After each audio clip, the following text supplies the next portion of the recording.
자, 이어서 2013년도 8월달 대경법 일부 개정사항 5가지를 한번 살펴보겠습니다. 첫 번째는 대통령 경호실 경호 대상에서 전직 대통령의 자녀를 삭제했습니다. 자, 2014년 8월이죠. 2014년도 11월 달에 경비조사 시험에 이 문제가 나왔습니다. 경호실 경호 대상이 아닌 자는 했는데 전직 대통령 배우자, 전직 대통령 자녀. 근데 자녀는 빠졌잖아요. 그에 바뀌었습니다. 그러니까 이 자녀가 빠진 걸 모르고 시험을 치러 간 사람은 그에 틀렸어요. 그래서 그에 경비조사 시험에 떨어진 사람이 많았습니다. 그래서 여러분, 법이 바뀌게 되면 법이 바뀐 내에 그해에 지도자 시험에 반드시 문제를 냅니다. 그래서 법의 변경사항을 여러분이 수시로 잘 보셔야 됩니다. 시험은 11월에 있죠. 그러니까 7월, 8월, 9월, 5월 이렇게 바뀐 거는 시험에 나온다는 뜻이 되겠습니다. 그 다음에 전직 대통령 또는 배우자 요청에 따라서 실장이 고령 등의 사유로 필요하다고 인정하는 경우에는 5년의 범위에서 규정된 기한을 넘어 경호할 수 있다. 자, 이거는 무슨 말이냐면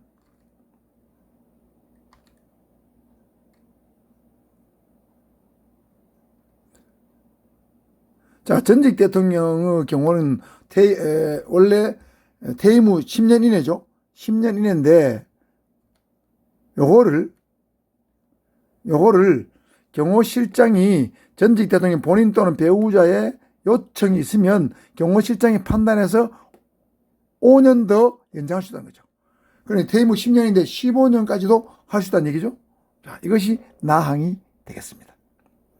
그 다음에 연령 정년이 적용되는데 2014년 8월 이전까지는 5급 이상은 55세가 정년이었는데 이때 법이 바뀌면서 58세로 3년 늘었고 6급 이하는 50세가 정년인데 55세로 5년이 늘었습니다. 그래서 현재도 경호처 공무원의 연령 정년은 5급 이상은 58세, 6급 이하는 55세입니다. 그러니까 일반 공무원보다는 상당히 불리하죠.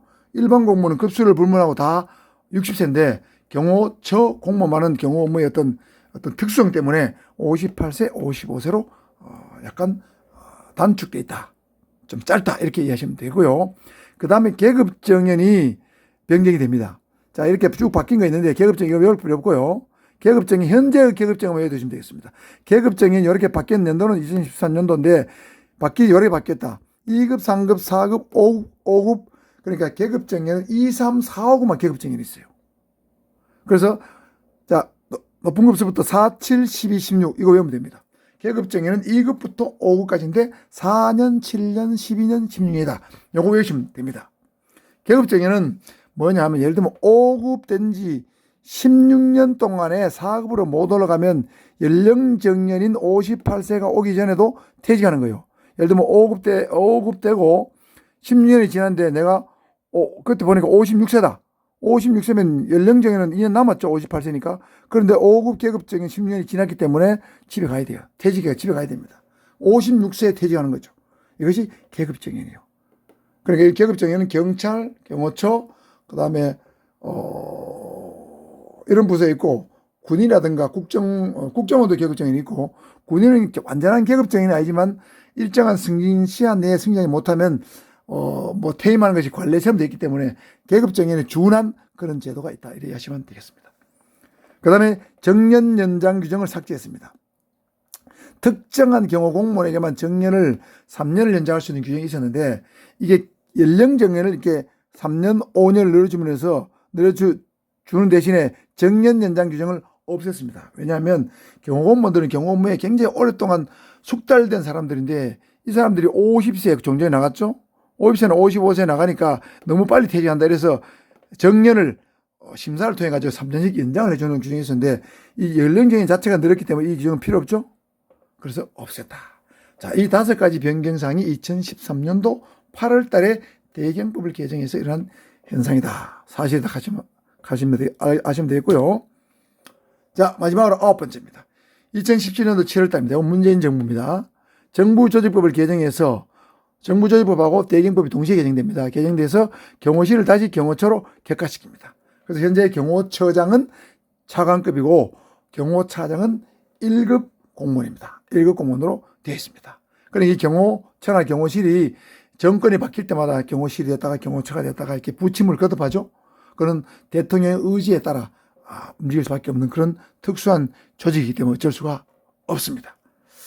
자, 이렇게 해서 경호실의 어떤 변천사, 경호활동의 법적 근거였던 변천사를 한번 살펴봤는데, 참고로 여러분 역대 대통령 재임 기한도 알아두면 좋습니다. 앞에 어떤 연역이 어떤 대통령한테 일어났는가 알아두면 좋겠죠? 그래서 우리 박정희 대통령 63년부터 79년도, 최규하 대통령은 잠시 했습니다. 권한대행하고 대통령을 동시에 했고, 전두환 대통령은 80년부터 88년, 노태우는 88년부터 93년, 김영삼은 93년부터 98년, 김대중은 98년부터 2003년, 노무현은 2003년부터 2008년, 이명박은 2008년부터 2013년, 그 다음에 박근혜는 2013년부터 2017년, 원래 임기 5년인데 중간에 탄핵됐기 때문에 3월 달에 탄핵이 됐죠. 그래서 약 한 4, 5, 6, 7, 4년 정도 하고 1년 정도는 못했습니다. 그 다음에 문재인 대통령은 2017년 5월 달에 취임해서 현재까지 하고 있죠. 그래서 여기에서 핵심적으로 중요한 사항은 연역의 중요 내용을 암기하는 건데, 여기 보면 연도가 8개가 나옵니다. 8개, 이 연도마다 일어난 어떤 중요한 사항들을 여러분이 다 확실히 암기해둬야 됩니다. 연역이 시험에 가끔 나와요. 왜? 이거 연역이 어렵잖아요. 여러분 경호학 시험 문제는 맞추는 문제를 내는 것이 아니고 틀릴 문제를 내서 그 문제를 맞추면 합격하는 거예요. 경호학은 제가 뭐라고 했습니까? 바퀴벌레와 같다 그랬죠. 그런 문제를 냅니다. 아시겠죠? 자, 그래서 63년도, 81년도, 2005년, 2008년, 2010년, 2012년, 2013년도는 2번이죠? 2번 개정됐어요.